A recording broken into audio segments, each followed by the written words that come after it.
नमस्कार, स्वागत है आपका न्यूज 18 JKLH में। मैं हूं आपके साथ अबू हुरैरा। आप देख रहे हैं JKLH prime time. Ghulam Nabi Azad ने अपनी आत्मकथा आजाद में कश्मीरी पंडित समुदाय के पलायन पर उस समय की केंद्र की VP सिंह सरकार पर निशाना साधा है। आजाद ने अपनी किताब में लिखा है कि उस वक्त की जनता दल के नेतृत्व वाली केंद्र सरकार ने कश्मीरी पंडित समुदाय की सुरक्षा के लिए पर्याप्त प्रयास नहीं किए थे, जिसके कारण कश्मीरी पंडितों के पास वहां से भागने और पलायन करने के अलावा कोई और ऑप्शन नहीं था। आजाद के अनुसार कश्मीरी पंडित 3 मुख्य कारणों से आतंकवादियों के निशाने पर आ गए, जिसमें इन 3 कारणों में से पहला यह कि उन्होंने कश्मीर का समर्थन, कांग्रेस का समर्थन किया था। दूसरा, वो भारत समर्थक थे और अलगाववादी विरोधी थे। और तीसरा बड़ा कारण यह कि कश्मीर में केंद्र सरकार के कार्यालयों में कई महत्वपूर्ण पदों पर रहे। तो ये तमाम बातें जो गुलाम नबी आजाद ने अपनी आत्मकथा में लिखी हैं, ऑटोबायोग्राफी में लिखी हैं, इस पर अब एक तरह से सवाल खड़े किए जा रहे हैं। और यहां पर सवाल यह भी उठता है कि आखिर कश्मीरी पंडित समुदाय की जो दुर्दशा है, इनकी जो आज हालत है, इसके लिए आखिर जिम्मेदार कौन है?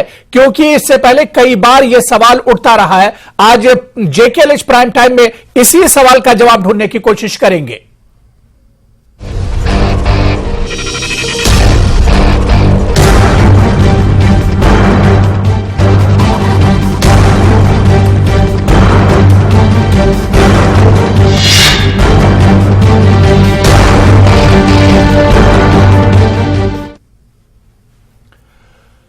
तो कश्मीरी पंडितों की जो दुर्दशा है, जो हालात हैं, इसके लिए आखिर जिम्मेदार कौन है? क्योंकि जब जब सियासत होती है और कश्मीर के बारे में और कश्मीरी पंडितों के बारे में, उस वक्त कुछ नए एंगल्स निकल कर आते हैं। और अब आप देखिए कि गुलाम नबी आजाद ने जो अपनी आत्मकथा लिखी है, जो उनकी ऑटोबायोग्राफी आई है, इसमें जो सवाल खड़े किए हैं और जो बातें लिखी हैं, इस पर भी अब एक तरह से चर्चा हो रही है। इस पर आज हम भी चर्चा करेंगे। बहुत खास मेहमान हमारे साथ जुड़े हुए हैं। बहुत जल्दी अपने मेहमानों का आपसे इंट्रोडक्शन करा देता हूं। मेरे साथ अमित रैना जी हैं, जो कि स्पोक्सपर्सन है रूट्स इन कश्मीर के। मेरे साथ निमरनदीप सिंह भुल्लर हैं, जो कि स्टेट स्पोक्सपर्सन है DPAP के। एडवोकेट मुजफ्फर इकबाल खान है, सीनियर लीडर है नेशनल कॉन्फ्रेंस से। अजय भारती जी हैं, जो कि ex-MLC हैं और BJP के स्पोक्सपर्सन भी हैं। मेरे साथ एक और खास मेहमान ठाकुर बलवंत सिंह जी हैं, जो कि ex-MLA और जनरल सेक्रेटरी हैं PCC के। सभी मेहमानों का बहुत स्वागत, बहुत इस्तकबाल है JKLH प्राइम टाइम में। मैं सबसे पहले अमित रैना जी आपसे ही शुरुआत करूंगा। कश्मीरी पंडितों से जुड़ा हुआ इशू है। अमित रैना जी, जिस तरह से आजाद साहब ने अपनी इस किताब में लिखा है कि उस वक्त जगमोहन, जो एक तरह से गवर्नर हुआ करते थे, उन्होंने कश्मीरी पंडितों से कहा था कि वो कश्मीर छोड़ के जम्मू चले जाएं, या और भी बहुत सी जो बातें गुलाम नबी आजाद ने अपनी किताब में लिखी हैं, क्या इससे आप सहमत हैं? देखिए, गुलाम नबी आजाद कांग्रेस में तकरीबन 50 साल रहे जी। 1986 में जब अनंतनाग में हिंदुओं के खिलाफ दंगे हुए, जिसे साउथ कश्मीर हिंदू राइट्स कहा जाता है, उस समय उसका इल्जाम मुफ्ती मोहम्मद सईद, जो प्रदेश कांग्रेस कमेटी के प्रेसिडेंट थे, उन पे लगा और गुलाम नबी आजाद जी से कुछ ना कहा गया। ये कहना आसान है कि 89 में सरकार केंद्र में VP सिंह की थी, मगर हमें ये याद रखना पड़ेगा कि स्टेट में, जम्मू कश्मीर में, उसमें सरकार नेशनल कॉन्फ्रेंस और कांग्रेस की गठबंधन सरकार। और 2006 में जब गुलाम नबी आजाद मुख्यमंत्री थे जम्मू कश्मीर के, उस वर्ष कुख्यात आतंकवादी बिट्टा कराटे, जिसने कश्मीरी हिंदुओं का नरसंहार किया, खुद एडमिट किया, उसे बेल मिली। और उस बेल को लेकर जज जस्टिस वानी ने कहा कि प्रशासन ने बहुत ही बेकार और इन्वेस्टिगेशन करी है, और उसके बाद सरकार ने उस बेल के खिलाफ अपील भी नहीं करी। तो ये घड़ियाली आंसू हैं, और ये कश्मीर के नेताओं की मुझे नहीं पता क्या है, अपना क्या छुपाना चाहते हैं, कहीं ना कहीं अपना गिल्ट छुपाना चाहते हैं कि बार बार जगमोहन थ्योरी पे आ जाते हैं। अगर जगमोहन जी का कोई कंट्रीब्यूशन रहा है कश्मीरी पंडितों के विस्थापन को लेकर, तो एक ही रहा है कि उन्होंने उनके पृथक प्रयास से कश्मीरी पंडित भूखे नहीं मरे।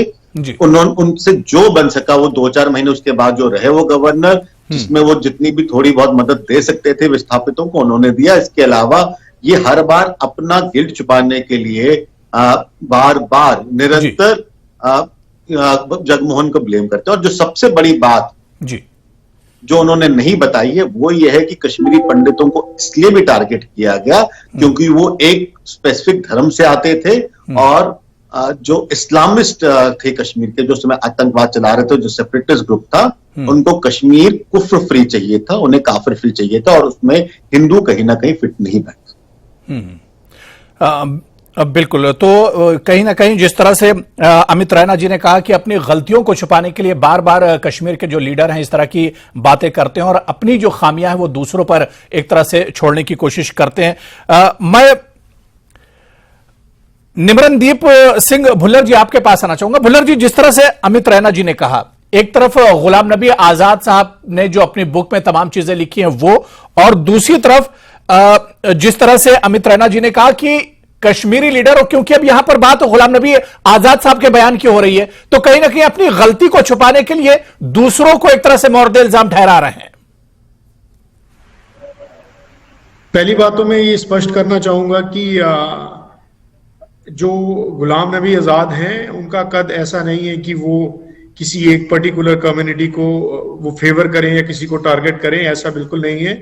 कश्मीर में सिख भी रहते हैं, कश्मीर में कश्मीरी पंडित भी रहते हैं, बाकी समुदाय के लोग भी रहते हैं। ये बात बिल्कुल सही है कि अगर किसी टाइम पर ये ऐसे वाकयात हुए कश्मीरी पंडित भाइयों के साथ, वो तो मैं आज भी बोलता हूं कि आज भी सेंटर में जो है नरेंद्र मोदी सरकार है, तो क्या आज कश्मीरी पंडितों के साथ हर एक चीज, ये जो घटनाएं हो रही हैं, जो टारगेटेड किलिंग्स हो रही हैं, क्या वो बंद हो गई? और अगर आप देखेंगे टाइम जो गुलाम नबी आजाद जब मुख्यमंत्री बतौर मुख्यमंत्री रहे, और जो गुलाम नबी आजाद ने जो उनका कंट्रीब्यूशन रहा अपने जम्मू कश्मीर के लोगों के लिए, वो सराहनीय एक उनका। गुलाम नबी आजाद ने अपने दौर में क्या किया वो बात अलग है। गुलाम नबी आजाद ने जब पंडित मारे जा रहे थे, उन्हें वहां से भगाया जा रहा था, उस वक्त उन्होंने क्या किया, उस वक्त उनका कंट्रीब्यूशन क्या था, यह सवाल उठता है। गुलाम नबी आजाद जब भी जिस भी पोजीशन पर रहे, उनका कंट्रीब्यूशन जम्मू कश्मीर के लोगों के लिए बिल्कुल सराहनीय रहा, और भारतवर्ष में उनकी हर एक जो उन्होंने कंट्रीब्यूशन किए, हर एक ने उसको सराहा। और इसमें अमित रैना को भी ऑडियो दे दिए, कुछ कहना चाह रहे हैं जी। मैं आपसे पूछ रहा हूं, 2005 से 2008 मार्च तक वो मुख्यमंत्री रहे, कश्मीरी पंडितों के वापस पुनर्निवास को लेकर क्या काम किया उन्होंने, एक बता दीजिए। 1990 में गुलाम नबी आजाद का एक बयान बता दीजिए, 1986 में एक बयान बता दीजिए। मैं एक्शन की बात भी नहीं करूंगा, मैं बयान की बात कर रहा हूं। और 2000 रैना साहब मैं आपको बताने जा रहा हूं, मुख्यमंत्री रहे, उनका एक प्लान बता दीजिए कश्मीरी पंडितों का वापस कश्मीर में पुनर्वास को लेकर, और यह भी बता दीजिए कि बिट्टा कराटे की बेल को लेकर उन्होंने क्यों निर्देश दिए कि इसको अपील नहीं किया जाए। बस यही सवाल है मेरा आपसे। रैना साहब, आप 2.5 साल, रैना साहब मैं आपको जवाब दे रहा हूं, अब आप बिल्कुल शांति से सुने। 2.5 साल की अगर आप बात करते हैं कि गुलाम नबी आजाद ने क्या किया, मैं आपसे पूछता हूं, आप 2014 से बैठे हुए हैं, आप लोगों ने आज तक कश्मीरी पंडितों के लिए क्या किया, उनके पुनर्वास के लिए? आप इस चीज को पहले स्पष्ट करें। आप पूछने का हक तब रखते हैं, पहले आप ये बताएं कि आपने क्या क्या किया। मैं सरकार में नहीं हूं, मैं सरकार में नहीं हूं, और मैंने क्या किया मुझे पता, मैं सरकार में नहीं हूं। मैं आपके घर पे वोट मांगने नहीं आता हूं, आप आते हैं मेरे घर पे वोट मांगने, तो आप जवाब देंगे, मैं जवाब नहीं दूंगा। विस्थापित मैं हूं, आप नहीं है, जवाब मैं मांगूंगा। और जब आप आज आपके नेता बढ़ चढ़कर कह रहे हैं कि वो उन्होंने बहुत कुछ किया, तो मैं वही पूछ रहा हूं क्या किया है, जवाब दे दीजिए क्या किया है।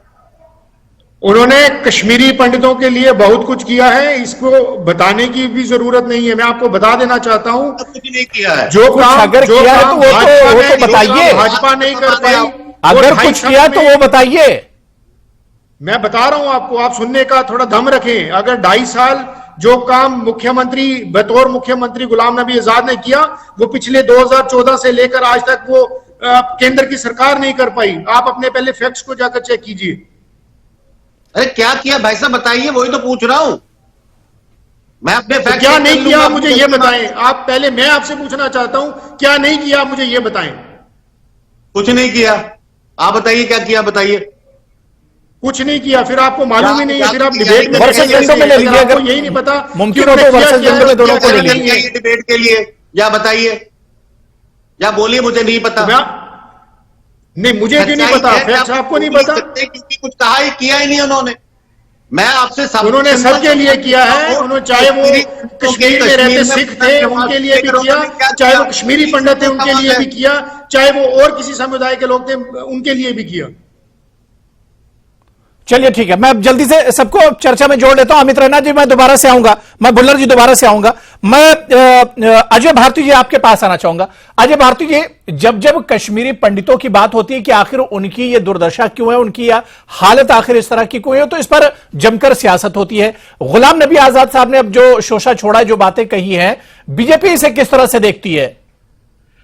हुरेरा साहब, पहले तो मैं एक चीज बताऊं, उम्मीद की जाती थी कि कांग्रेस से आजाद होने के बाद आजाद सचमुच में आजाद हो जाते बायसेस से, आजाद हो जाते झूठ बोलने से, लेकिन बहुत दुख के साथ कहना पड़ता है उन्होंने वो सारी लेगेसी अपने कंधों पर अभी भी रखी हुई है।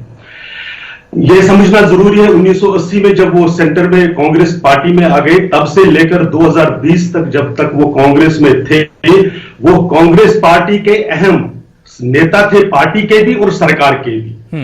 वो तब भी थे जिस प्रकार से अमित रैना जी ने कहा कि जब 86 में कम्युनल अटैक्स हुए तब भी थे, वो चुप बैठे। वो 89 का इलेक्शन याद कर दीजिए, जब कॉफिन्स रखे गए थे, उस वक्त वीपी सिंह की सरकार नहीं थी, उस वक्त गुलाम नबी आजाद साहब सरकार में थे, उनकी पार्टी की सरकार थी और उनके दोस्त डॉक्टर फारूक अब्दुल्ला की नेशनल कॉन्फ्रेंस की सरकार थी।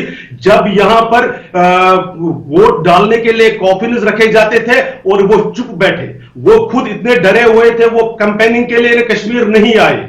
वो हमको बताते हैं कि जगमोहन जी ने कहा, वो मुझे बताइए कि टिकलाल टकलू जी की जब निर्मम हत्या हुई तब किसकी सरकार थी, कौन प्राइम मिनिस्टर था, कौन मुख्यमंत्री था? जब नीलकंठ गंजू जस्टिस जो सेशंस जज थे, उनकी जब हत्या हुई कौन था? 83 में जब यहां पर क्रिकेट मैच हुआ था, उसमें जो उपद्रव हुआ उस वक्त कौन मंत्री थे, और मंत्री किसके? लॉ एंड जस्टिस के। क्या जस्टिस इन्होंने किया? और इसके बाद इतना ही नहीं, जब उनके नेता जिनके वो बहुत प्रिय थे, जिनको इन्होंने लाया था, राजीव गांधी जी, जब वो ऑल पार्टीज मीटिंग के साथ यहां पर 90 में आए श्रीनगर, जो उन्होंने नाटकबाजी की, उस वक्त आजाद साहब ने क्या किया? कहने का मतलब यह है, ये पूरे जिम्मेवार है। जिस प्रकार बाकी नेता है, उसी तरह बराबर के जिम्मेवार है गुलाम नबी आजाद साहब, कश्मीर को बर्बाद करने में, कश्मीर से कश्मीरी हिंदुओं को निकालने में। मैं एक छोटा, उन्होंने एक और बताया कि हम शायद बड़े पोस्टों पर थे, वहां पर इसलिए मारे गए। जी जी, मुझे बताइए सरला तिक्कू किस में थी? वो एक नर्स थी। मुझे बताइए गिरजा तिक्कू क्या थी? एक लैब असिस्टेंट थी। क्या वो सरकारी ओहदों पर थे इसलिए मारे गए? एक ही था कि ये रेडिकलाइजेशन जो 1980 में शुरू हुआ था, उसका कल्मिनेशन था। इसके लिए आजाद साहब उतने ही जिम्मेवार है जितने गिलानी साहब थे या जितना फारूक अब्दुल्ला और नेशनल कॉन्फ्रेंस थे। चलिए ठीक है। मैं एडवोकेट मुजफ्फर इकबाल खान साहब, क्योंकि उस वक्त अलायंस सरकार थी जिस वक्त की बात हो रही नेशनल कॉन्फ्रेंस और कांग्रेस की, और कहा जाता है कि उस वक्त डॉक्टर फारूक अब्दुल्ला ने बिल्कुल सरेंडर कर दिया था। एक तरफ कश्मीरी पंडितों का कत्लेआम हो रहा था और वो लंदन चले गए थे, यानी अपनी जिम्मेदारियों से बिल्कुल बचा गया उस वक्त। हर एक चीज आपने शायद मैंने अभी बुक पढ़ी नहीं है, मगर एक चीज बड़ी सही उन्होंने कही कि जब फारूक साहब की मर्जी के खिलाफ यहाँ गवर्नर साहब को भेजा गया था, तो फारूक साहब वाकया ही उस वक्त रिजाइन कर दिया था उन्होंने, वो चले गए थे। और जब पलायन हुआ, जब माइग्रेशन हुई कश्मीरी बरादरी, कश्मीरी पंडित बरादरी की, उस वक्त नेशनल कॉन्फ्रेंस की सरकार नहीं थी। उस वक्त गवर्नर राज था, जगमोहन जी यहाँ के गवर्नर थे, और इसमें भी कोई दो राय नहीं कि उनको जब मुंतकिल किया गया तो उस वक्त सरकारी जो कन्वीनियंस थी वो दी गई थी। वो एक बुरा शगुन था। और उसके बाद मैं एक चीज को मैं तस्लीम करता हूँ, रैना साहब ने भी कहा और अभी भी जो हमारे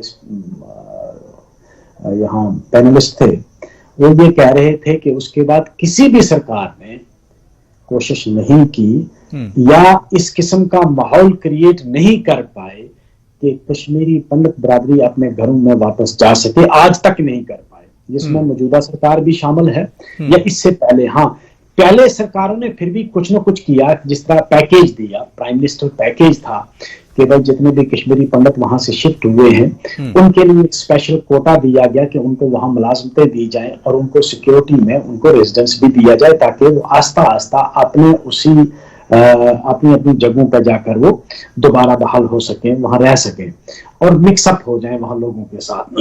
लेकिन उसमें पेशरफ्त बहुत कम हुई।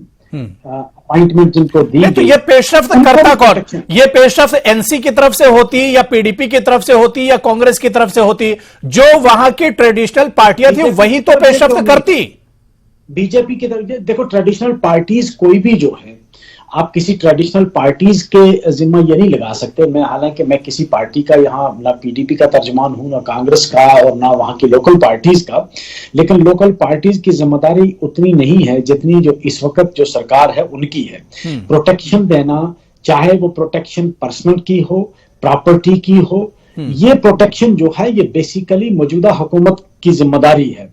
और मौजूदा हुकूमत ने, मैं माजरत के साथ कहूंगा, पूरे भारत में डंडोरा पीटा। और बिल्कुल आपने दुरुस्त शुरू में फरमाया कि सियासत के लिए पंडितों को इस्तेमाल किया गया, लेकिन उनकी बेहतरी के लिए किसी भी सरकार ने, सेंटर में जितनी भी सरकारें आई, किसी ने कोई इनिशिएटिव लिया भी अगर, तो उसमें आगे कोई उसमें तरक्की नहीं हुई। चलिए ठीक है, ठीक है। मुझे ब्रेक पर जाना, लेकिन उससे पहले ठाकुर बलवंत सिंह जी को भी मैं जोड़ लेता हूं जो कांग्रेस से हैं। बलवंत सिंह जी, सर, गुलाम नबी आजाद ने अपने इस किताब में लिखा है कि कश्मीरी पंडितों की दुर्दशा इस वजह से भी हुई या टारगेट पे इस वजह से भी आए क्योंकि उनमें ज्यादातर कांग्रेसी सपोर्टर थे। हालांकि उस वक्त गुलाम नबी आजाद भी कांग्रेसी हुआ करते थे, लेकिन उन्होंने एक बड़ी वजह यह भी लिखी है। देखिए, कश्मीरी पंडित भाइयों के साथ ज्यादती हुई है और उसमें मैं ये कहूंगा कि गुलाम नबी आजाद साहब ने 2-3 बातें छोटी छोटी की हैं।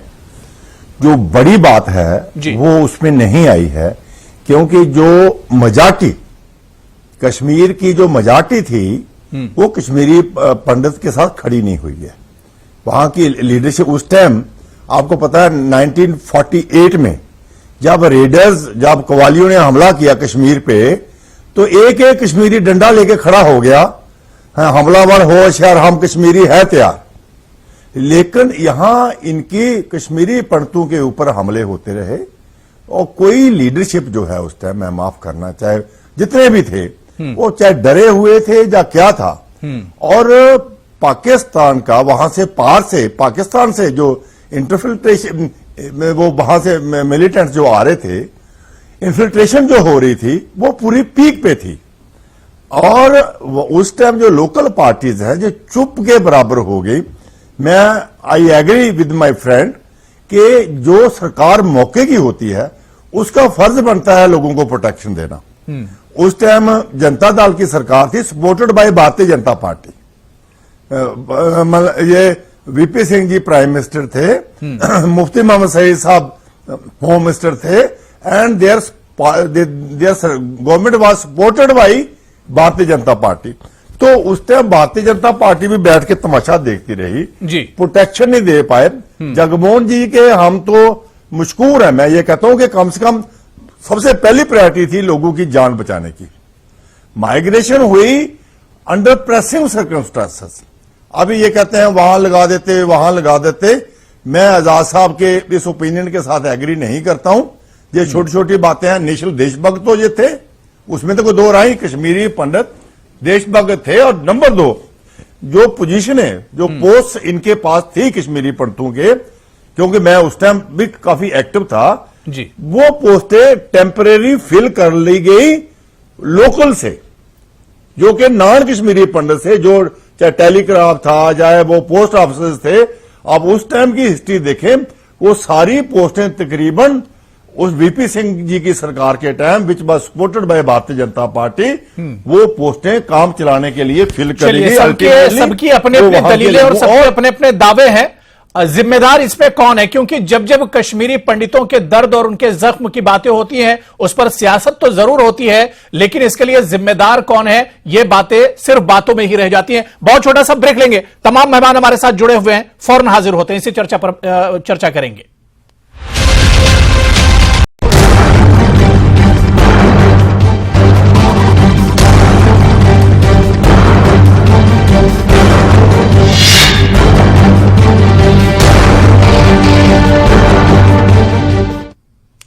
तो जेकेएलएच प्राइम टाइम में आज हम इसी इश्यू पर चर्चा कर रहे हैं कि आखिर कश्मीरी पंडितों की दुर्दशा के लिए जिम्मेदार कौन है। 90s में जो कुछ उनके साथ हुआ और तब से लेकर अब तक, यानी पिछले अगर 30-35 साल की बातें करें तो अभी तक उनके हालात सुधरे नहीं है। अपने ही देश में एक तरह से दर दर भटकने को मजबूर हैं ये कश्मीरी पंडित। इनकी हालत के लिए आखिर जिम्मेदार कौन है, इसी पर लगातार हम चर्चा कर रहे हैं। बहुत खास मेहमान हमारे साथ जुड़े हुए हैं, क्योंकि गुलाम नबी आजाद साहब की जो बुक आई है, ऑटोबायोग्राफी आई है, इसमें भी कश्मीरी पंडितों को लेकर कई चीजें सामने आई हैं और इसी पर सियासी गलियारों में अब काफी चेमेगोइया हो रही है। मैं अमित रैना जी आपके पास आना चाहूंगा।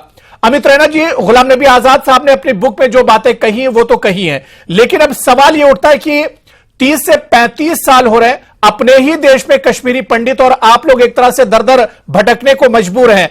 आप आज भी जो सरकार कहती थी और जितनी भी सरकारें हैं, सबने यह वादा किया कि कश्मीरी पंडितों को वापस कश्मीर लाया जाएगा, लेकिन आज 30-32 साल के बाद वो कश्मीरी पंडितों का मसला हल नहीं हुआ है।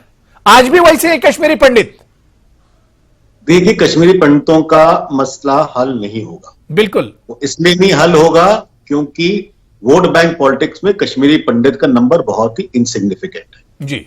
हमारा इस्तेमाल किया जा सकता है वोट बाकी प्रदेशों से, बाकी लोगों से कलेक्ट करने के लिए, बट हमारा मसला हल नहीं किया जाएगा क्योंकि हमारा वोट बैंक नंबर बहुत ही कम जी। और जो कुछ भी प्रयास अगर किसी सरकार ने किया है तो वो हाफ अटेड प्रयास रहा है।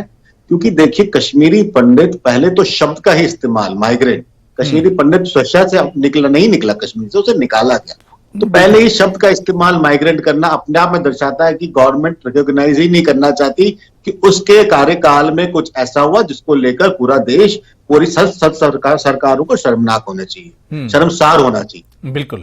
दूसरी बात है कि आपने 35 साल में एक कन्विक्शन नहीं करवा पाए हैं आप अनगिनत किलिंग्स को लेकर, मगर हर कोई नेता प्रयास करता है कि किसी तरह से ये एक अलबाय दे दिया जाए आतंकवादियों को, जिहादियों को और इस्लामिस्ट को।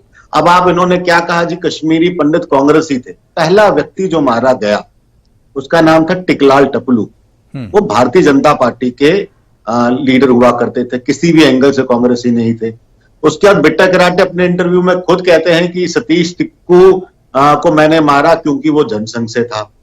जस्टिस नीलकंठ गंजू एक जज थे, किसी पॉलिटिकल पार्टी से कोई एफिलिएशन नहीं था उनका।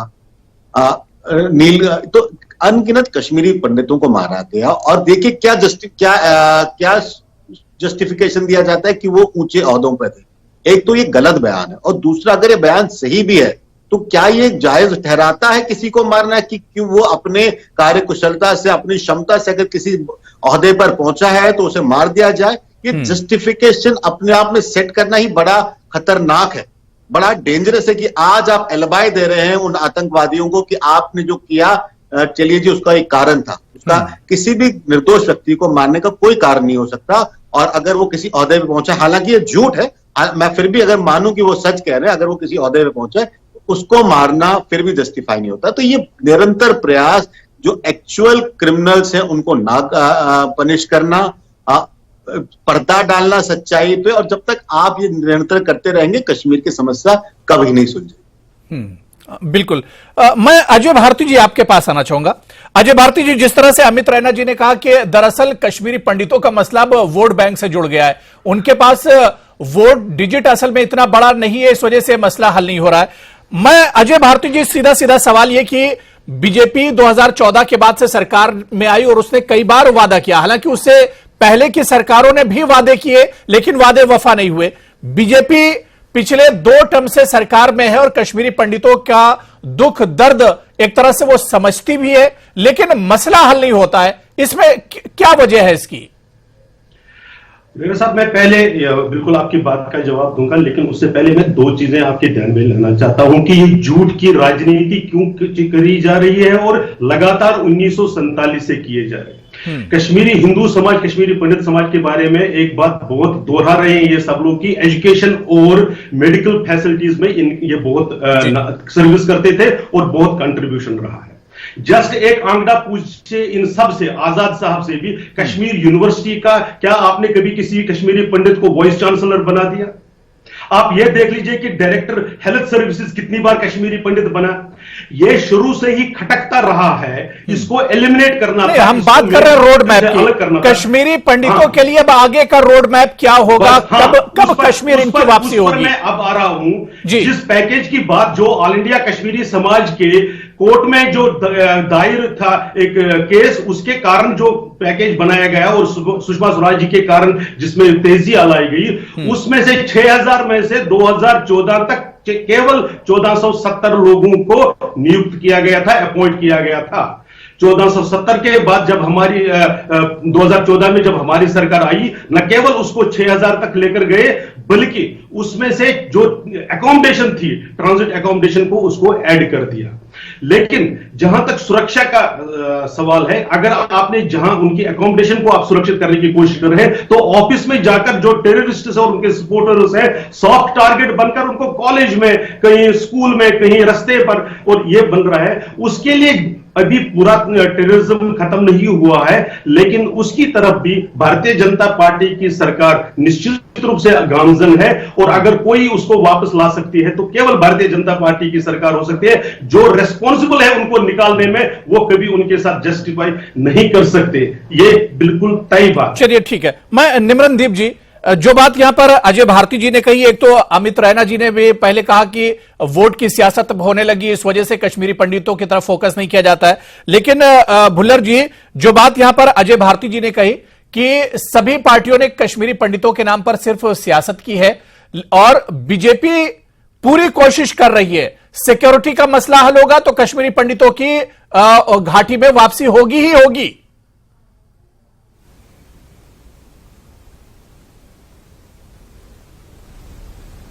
निमरनदीप जी,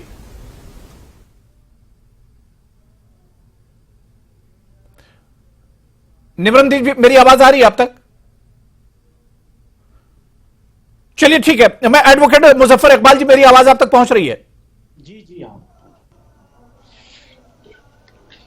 जी हाँ, ठीक है। मुजफ्फर इकबाल जी, जो बात यहां पर अजय भारती जी कह रहे थे कि उनकी सरकार चाह रही कि कश्मीरी पंडितों को वादी वापस से लाया जाए, लेकिन अभी सिक्योरिटी का मसला है। हालांकि हम इससे पहले देखें, जितनी सरकारें आती रही हैं, सिर्फ कश्मीरी पंडितों के नाम पर सियासत होती रही है। मैंने शुरू में ही आपको कहा कि ये एक बड़ी सेंसिटिव सिचुएशन है जिसको पॉलिटिकली एक्सप्लॉइट किया जा रहा है पूरे मुल्क में, और शायद जो मुझे लगता है कि मौजूदा सरकार भी इसकी रिजोल्यूशन के लिए सिंसियर नहीं है, और ना ही इस समत में कोई कदम उठाया गया है। अभी तक जो लोग गए थे, इससे पहले जो पिछले 10-12 साल में अचीव किया गया था, वो भी रिवर्स हो गया। जब पिछली बार आपने देखा कि कश्मीरी जो माइग्रेंट लोग थे बेचारे, जो वहां एम्प्लॉइज थे, वो वापस भागना पड़ा उनको। हमारी सरकार उनको तहफ़्फ़ुज़ नहीं दे पाई, और जो ग्राउंड तैयार भी हुआ था वो वापस वहीं चला गया जहां से आपने शुरू किया। तो ये जिम्मेदारी जो है ये मौजूदा सरकार की है। इस पर अब शिफ्ट कर देना जिम्मेदारी अपने कंधों से कि नहीं वो किसी दूसरे मुल्क की गवर्नमेंट की जिम्मेदारी है, तो वो तो नहीं निभाएंगे अपनी जिम्मेदारी।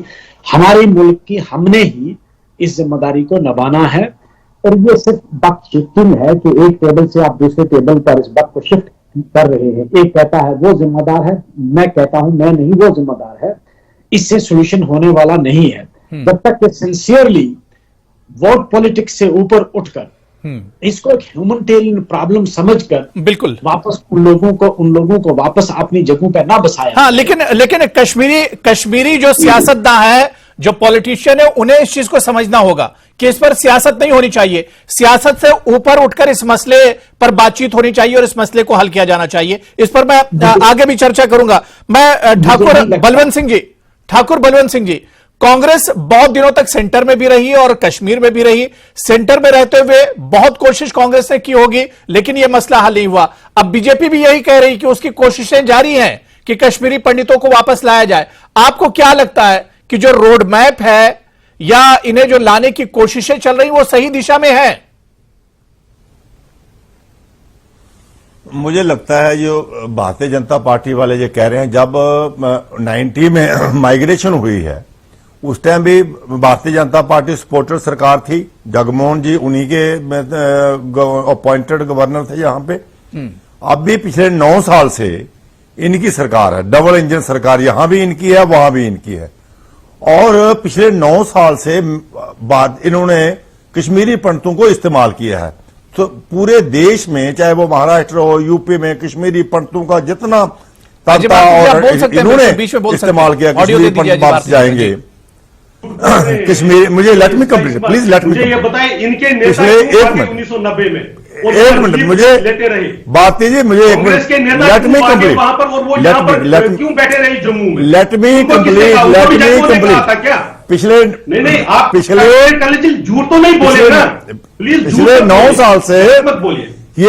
ये बात कह रहे हैं कि पिछले 9 साल से इनकी सरकार है, डबल इंजन सरकार है, ऑल पावरफुल सरकार है, सारी सिक्योरिटी एजेंसी इनके पास है, खाली करवाने ठीक के है। लिए और आज भी कश्मीरी पंडित वहां पे महफूज नहीं है। कश्मीरी पंडितों का और किसने किया मुझे आपने क्या किया? कश्मीरी जो पंडितों हमारी एनक्रोचेड लैंड थी उसको छुड़ाने से लेकर ये जो सारी बातें बीजेपी के सिवा किसने क्या किया? उसमें ये मुझे बताइए। कश्मीरी पंडितों की ये दशा करने में मेनली बीजेपी रिस्पॉन्सिबल है। 9 साल से आज तक वहां उनको वापस नहीं ले पाई। पूरे देश में उनका डंका बजा के दोष दे रही है भारतीय जनता पार्टी वोट बटोरती रही। आपने तो बढ़ती हुई फौजों को रोक लिया। आजकल वो जो कश्मीरी पंडितों की खजली कर दी इन्होंने, लिप सर्विस करके इनको ना कश्मीर में रहने के लिए छोड़ा, ना उनकी सपोर्ट की है इन्होंने।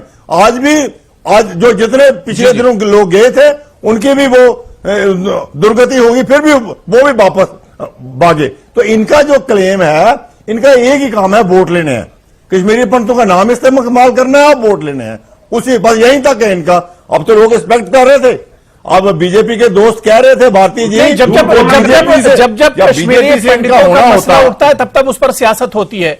पिछले 30 साल से कश्मीरी पंडित सियासत एक तरह से देखते आए हैं और सियासत झेलते रहे। सब कुछ है आपके पास। तुम 370 दफा तोड़ सकते हो, तुम 35 से हटा सकते हो, तुम लोगों पे सीबीआई लगा सकते हो, तुम ईडी भेज सकते हो, तुम लोगों को जेल में भेज सकते हो, तो तुम्हारे पास तो सारा कंट्रोल है। चलिए ठीक है, कश्मीरी पंडितों को देखिए मदन सिंह जी, मुझे बहुत छोटा सा ब्रेक से लौट कर आएंगे तो हम बात करेंगे कश्मीरी पंडितों को लेकर। अब क्या कुछ रोड मैप तैयार किया जा रहा है, किस तरह से कश्मीरी पंडितों को दोबारा से घाटी वापस लाया जाए, कश्मीर वापस लाया जाए, इसके लिए क्या कुछ रोड मैप हो सकता है? हालांकि एडवोकेट मुजफ्फर ने बड़ी अच्छी बात कही थी कि पॉलिटिक्स से ऊपर उठकर इस इशू पर बातचीत होनी चाहिए, तमाम पार्टियों को जमा होना चाहिए। इसी इशू पर हम चर्चा करेंगे। तमाम मेहमान मेरे साथ जुड़े हुए हैं। बहुत छोटा सा ब्रेक।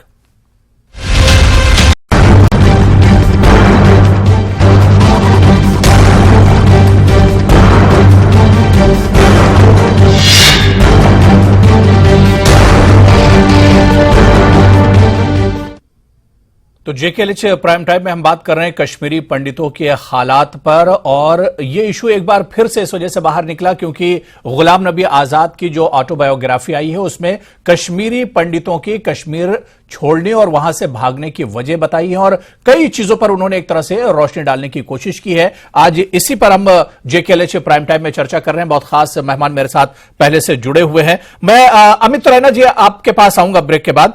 अमित रैना जी, क्या आपको लगता है कि इस पूरे इशू पर पिछले 30 साल से सियासत हो रही कश्मीरी पंडितों के नाम पर, क्या जिस तरह से छोटे छोटे जो इश्यूज होते हैं, जो मसले होते हैं, चाहे वो कश्मीर के हों या देश के किसी इशू के हों, उस पर ऑल पार्टी मीटिंग्स बुलाई जाती हैं, चर्चा होती है, क्या आपको लगता है कि इस पे तमाम सियासी पार्टियों को बहुत संजीदगी के साथ बैठना चाहिए, पॉलिटिक्स से ऊपर उठकर इस इशू पर बातचीत करनी चाहिए?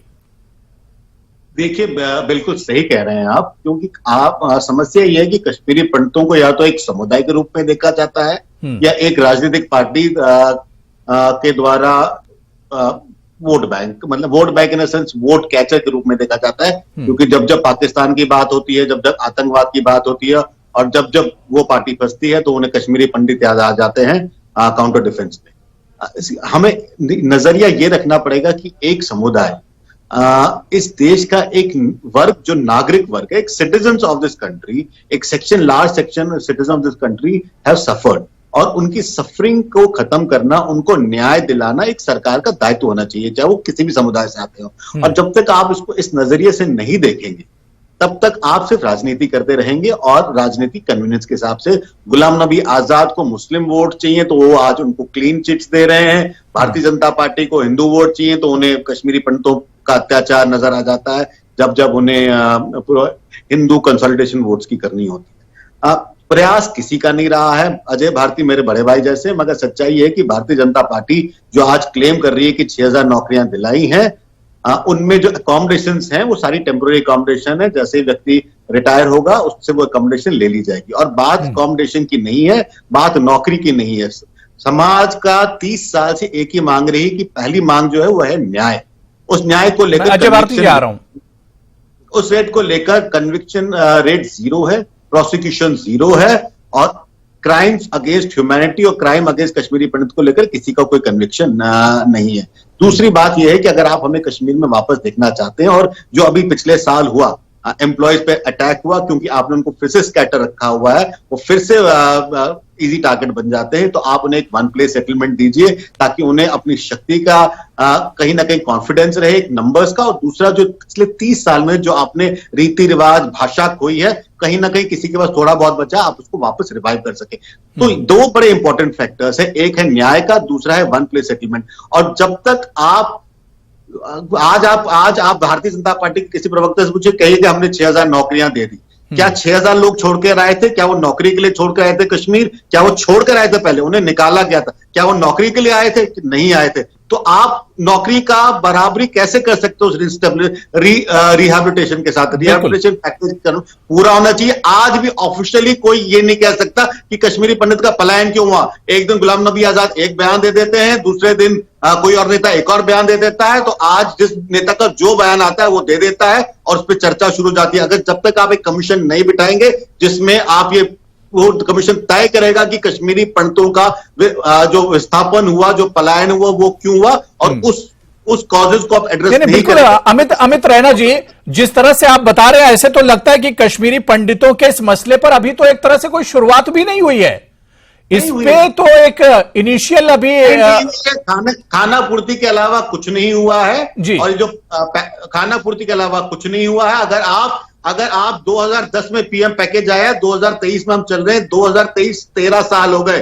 13 साल में अगर आप 4000 बाकी 1800 एम्प्लॉइज हायर किए गए थे उमर अब्दुल्ला की सरकार में। मैं 1800 की बात करता हूं, 6000 की बात नहीं करता हूं। अगर आप 13 साल में 1800 एम्प्लॉइज को सेटल नहीं कर पाए, वापस गुलाम, चलिए ठीक है, अजय भारती जी इसका जवाब दे रहे हैं। आपके तमाम जो सवाल आप उठा रहे हैं, अजय भारती जी इसका जवाब दे रहे हैं जी। एक हिस्से को छोड़कर उनके सारी बातों से मैं न केवल सहमत हूं, बल्कि यह भी उनको जानकारी देना चाहता हूं कि जैसे इन्होंने वन प्लेस सेटलमेंट की बात की, भारतीय जनता पार्टी ने ऑन रिकॉर्ड ये रेजोल्यूशन पास किया है कि वापसी इसी ढंग से होगी, स्कैटर्ड नहीं होगी। एक बात।